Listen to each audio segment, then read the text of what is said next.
लालू मैदान में आयोजित महारुद्र यज्ञ को लेकर निकाली गई कलश शोभा यात्रा। पीरपैंती प्रखंड कार्यालय से सटे लालू मैदान में आयोजित 9 दिवसीय महारुद्र यज्ञ जो परमहंस स्वामी अगमानंद जी महाराज के सानिध्य में हो रहा है, जिसको लेकर बुधवार को गाजे बाजे और ढोल नगाड़े के साथ कलश यात्रा निकाली गई। कलश यात्रा का शुभारंभ यज्ञाचार्य अनिरुद्ध बाबा के वैदिक मंत्रोच्चारण के साथ किया गया।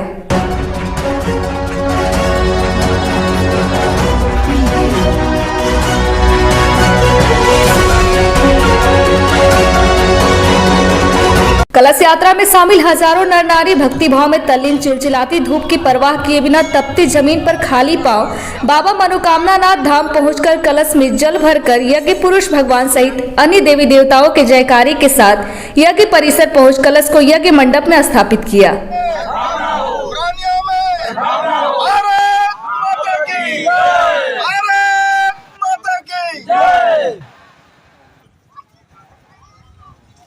प्रेम से बोलो यज्ञ भगवान की जय।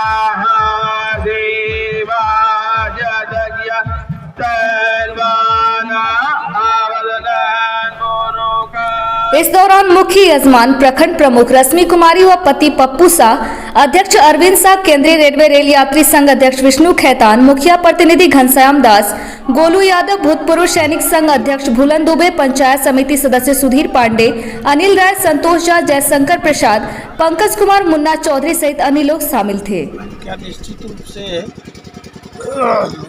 पीरपैंती के सुंदर वन क्षेत्र में लालू मैदान में हमारे यज्ञ के मुख्य यजमान पप्पू जी के नेतृत्व में समिति के सभी लोग मिलजुल करके, इस क्षेत्र के लोग मिलजुल करके लोगों में प्रेम भाव, सद्भावना फैले, आत्मीयता का भाव बढ़े, इस उद्देश्य से महारुद्र यज्ञ और श्री राम कथा यज्ञ का पावन कार्यक्रम आयोजित किया गया है 9 दिनों का।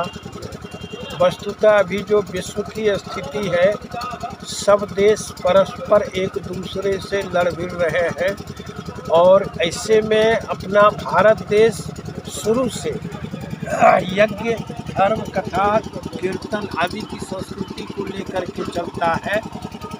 तो इसलिए सभी हमारी समिति के लोगों ने विचार किया कि निश्चित रूप से एक भव्य कार्यक्रम हो। इस उद्देश्य से आज सवेरे यहीं यज्ञ मंडप से भव्य शोभा यात्रा यहाँ से निकली। 2 रथ के साथ सभी लोग, हजारों लोगों ने भाग लिया यहाँ से मनस्कामना मंदिर तक। वहाँ फिर जल भर के सभी लोग मंडप वापस हो गए और उत्तर चरण में फिर मंच उद्घाटन के कार्यक्रम है। फिर मंच उद्घाटन के पश्चात यज्ञ आज शुरू हो जाएगा। यज्ञ आज शुरू हो जाएगा। मंडप प्रवेश होगा, पूजन होगा सब वेदी का, फिर अग्नि स्थापना आदि का कार्य होगा। अग्नि प्रकट आज हो जाएगी। और फिर कल से फिर विधिवत, आज प्रारंभिक आहुति पड़ेगी, कल से विधिवत आहुति वन आयोजन होगा। यज्ञ जो है महारुद्र यज्ञ एक तरह से के बारे में बताइए। वातावरण को शुद्ध करने के लिए, पर्यावरण के प्रदूषण को दूर करने के लिए यज्ञ बहुत बड़ी चीज़ है। ये यज्ञ संस्कृति अति प्राचीन है। जो भी धुआं निकलता है, अभी जितना ऑक्सीजन का अभाव हो रहा है, कार्बन डाइऑक्साइड बढ़ रहे हैं, पेड़ पौधे कट रहे हैं, पर्यावरण असंतुलित हो रहा है, उसके लिए यज्ञ आवश्यकता है। और ये सौभाग्य की बात है कि यज्ञ से वृष्टि होती है, वृष्टि से अन्न, अन्न से जीव। यहाँ भी यज्ञ का शुरुआत हुआ, वृष्टि पड़ी, कुछ असुविधा हुई, लेकिन ये शुभ संकेत है कि यज्ञ विधिवत हो रहा है नियम पूर्वक। इसलिए भगवान कुछ बूंद बूंद का आशीर्वाद पुष्प वर्षा। सब जग का अलग अलग महत्व है ना, सब जग का अलग अलग महत्व है। महारुद्र का यज्ञ का ये महत्व है कि विष्णु यज्ञ काल भी कहते हैं। काल कष्ट अभी वैश्विक स्थिति में बढ़ रहा है लोगों के बीच। उस काल कष्ट को दूर करने के लिए महारुद्र यज्ञ एक अच्छा साधन है, सर्वोत्तम साधन है। फिर राम कथा है। राम की संस्कृति विश्व में जान ही रहे हैं। राम कथा कौन गाएंगे बाबा? राम कथा स्वयं हम भी रहेंगे, हमारे साथ कुछ और भी वक्ता हैं, रश्मि जी हैं, दूर दराज से सब वक्ता मिलजुल करके कथा रस का आस्वादन कराएंगे। और राम संस्कृति तो वैश्विक संस्कृति है। राम मंदिर का निर्माण हुआ, पूरा विश्व जान लिया, लोगों ने भाग लिया निश्चित रूप से। हम लोग सभी भक्त जुटे हुए हैं, उनको मैं गहराई से प्रणाम करता हूँ। तत्पश्चात आज भारी संख्या में आप भक्तजन को देख रहे हैं, माथे पर तिलक लगाए और लाल चुनरी बांधे हुए, हाथ में कलश लिए हुए।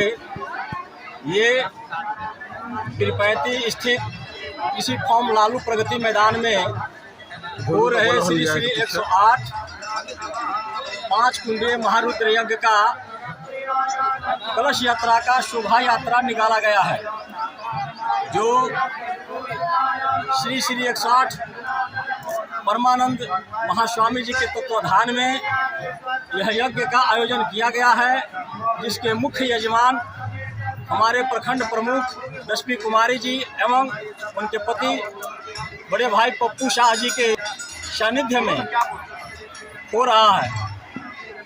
कलयुग में यज्ञ एक ऐसा साधन है, एक महाआयोजन है, जिसके नाम मात्र से ही सारे कष्ट दूर हो जाते हैं। अतः इस यज्ञ में सभी भक्त लोग बढ़ चढ़ कर हिस्सा ले, परिक्रमा करें एवं अपने पुण्य का भागी बने। धरती पर लालू के मैदान पर श्री श्री 108 महारुद्र यज्ञ श्री राम यज्ञ का आयोजन किया गया है। इसमें तमाम क्षेत्रीय जनताओं का सहयोग मिल रहा है और यह यज्ञ इसलिए भी है कि कोरोना काल समाप्त हुआ है, धरती पर धर्म की जय हो, अधर्म का नाश हो, प्राणियों में सद्भावना हो, इस बात को दिमाग में रख करके यह यज्ञ का अनुष्ठान किया गया है। तमाम धार्मिक प्रवृत्ति के मनुष्यों से, माता और बहनों से निवेदन है, आइए इस पुण्य का भागी बनिए और धर्म कार्य में हम लोग सब लोग मिल करके इस हिंदू धर्म ध्वजा को लहराते चले जाएं। जय हिंद, जय भारत।